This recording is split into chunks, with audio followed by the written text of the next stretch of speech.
وفا کا زمانہ، ایک بادشاہ نے قسم کھا لی، اپنی بیوی سے کہنے لگا اگر تو چاند سے زیادہ خوبصورت نہ ہو تو تجھے 3 طلاقیں۔ اب مسئلہ بن گیا کدھر سے نکالیں؟ اب قرآن پاک میں یہ لفظ کہیں نہیں لکھا کہ عورت چاند سے زیادہ خوبصورت ہوتی ہے، کسی حدیث میں نہیں لکھا واضح طور پر کہ بی بی چاند سے زیادہ خوبصورت ہوتی۔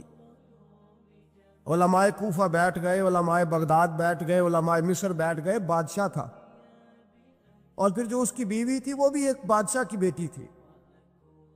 اگر یہ طلاق ہو گئی تو 2 ملکوں کی جنگ چھڑ جائے گی، حالات خراب ہو جائے۔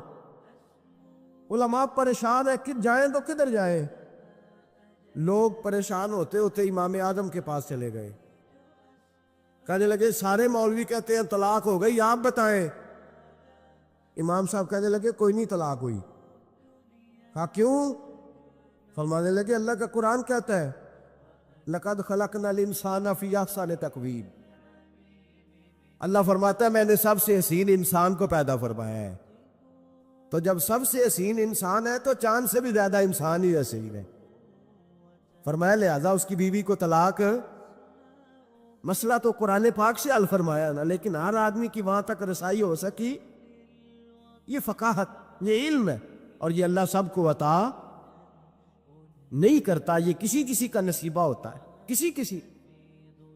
اور ویسے ابھی اب تو لوگوں کو شوق ہے نا، ہر بندہ ہر کام کرنا چاہتا ہے، صحابہ یہ نہیں کرتے۔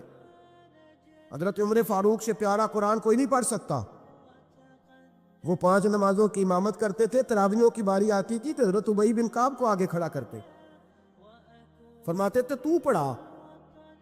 حضرت جناب سیدنا عمر فاروق کو بھی بڑا اعلیٰ قرآن پڑھنا آتا تھا، لیکن جب اچھی قرات سننے کو دل کرتا تھا تو حضرت ابو سعید خدری کو بلاتے تھے، حضرت ابو موسیٰ اشعری کو بلاتے، ان سے سنتے۔ بھائی ہر آدمی دوڑ کے آگے بڑھ گیا ہے اور لوگوں کو بزرگوں کے خلاف اکساتا ہے، کہتا کوئی تقلید نہیں، ہمیں خود سمجھ میں آتی، خدا کے بندے۔ جب صحابہ کرام علیہم رضوان، صحابہ، حضرت عمر فاروق کا طریقہ یہ تھا جب کوئی بندہ مسئلہ پوچھتا تو کہتے علی کے پاس جاؤ، اس لیے کہ جو علم اللہ نے علی کو عطا فرمایا وہ کسی کے حصے میں نہیں آئے، جو علم اللہ نے، اور اس کی دلیل ان کی فقاہت ہے۔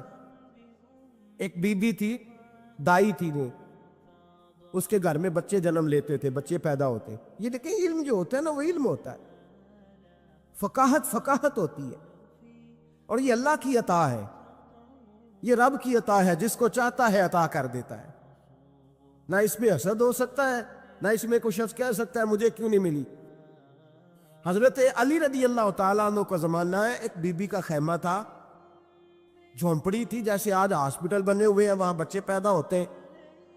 ایک بی بی تھی، وہ دائی تھی، کام کرتی تھی یہ والا، اس کے گھر میں 2 کیس اکٹھے آ گئے،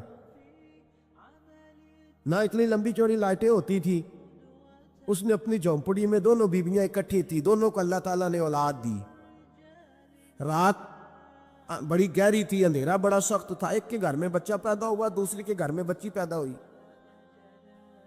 اب جب صبح کا اجالا نکلا تو جھگڑا شروع ہو گیا، دونوں بیویاں مطالبہ کرتی ہیں بیٹا میرا ہے، بیٹا میرا ہے۔ اب وہ دائی بھی نہیں بتا سکتی، اندھیرا بڑا سخت تھا، بوڑھی عورت تھی، سمجھ نہیں آتی کیا کروں۔ تلواروں تک بات چلی گئی، لوگوں نے کہا کیوں لڑتے ہو جب مولا علی شیر خدا جو موجود ہے، انا مدینہ تو علم و علی بابوہا، نبی پاک نے فرمایا میں علم کا شہر ہوں، علی اس کا دروازہ ہے۔ فرمایا جب اتنا بڑا شخص موجود ہے تو ضرورت ہی نہیں۔ لوگ پریشان ہو کے گئے، جا کے کہنے لگے حضور ایک مسئلہ آ گیا، ذرا سوچ کر غور کر کے بتائیے۔ اندھیرے میں بچہ پیدا ہوا، ایک بی بی کے ہاں بیٹا، ایک کے ہاں بیٹی، اب دونوں بیٹے کی طلبگار ہے، فیصلہ کیسے کرے؟ تو حضرت علی نے کہا بڑے تم پریشان آئے تھے، یہ بھی کوئی بات ہے؟ دونوں بیویوں کا تھوڑا تھوڑا دودھ نکال کے تولو، جس کا دودھ وزنی بیٹا اسی کا ہے۔ کہا حضرت جی یہ مسئلہ آپ نے کیسے نکالا؟ فرمانے لگے قرآن پاک سے نکالا ہے۔ کہا کیوں؟ فرمانے لگے اللہ قرآن میں کہتا میں نے بیٹے کے 2 حصے رکھے ہوئے ہیں اور بیٹی کا 1 حصہ رکھا ہوا ہے، تو جب اللہ کسی کے گھر میں بیٹا دیتا ہے تو دودھ بھی وزنی ہوتا ہے، اس لیے کہ ڈبل وزن کا ہوتا۔ انہوں نے دودھ نکال کے تولا، مقدار 1 جتنی، اس کا آدھا کلو دودھ اس کا 1 کلو، وزن کیا تو پورا ہو گیا. پیمانے رکھے گئے تو وہ ناپنے میں اور تھا، تولنے میں اس کا دودھ وزنی نکلا. جب دودھ وزنی نکلا تو جناب سیدنا علی المرتضیٰ فرمانے لگے جس کا دودھ وزنی بیٹا اسی کا ہے. اللہ ڈبل وزن کا دودھ عطا کرتا. اب مسئلہ کہاں سے نکلا بولیے؟ لیکن ہر بندہ نکالنے کی طاقت، یہی حضرت امام اعظم ابو حنیفہ کا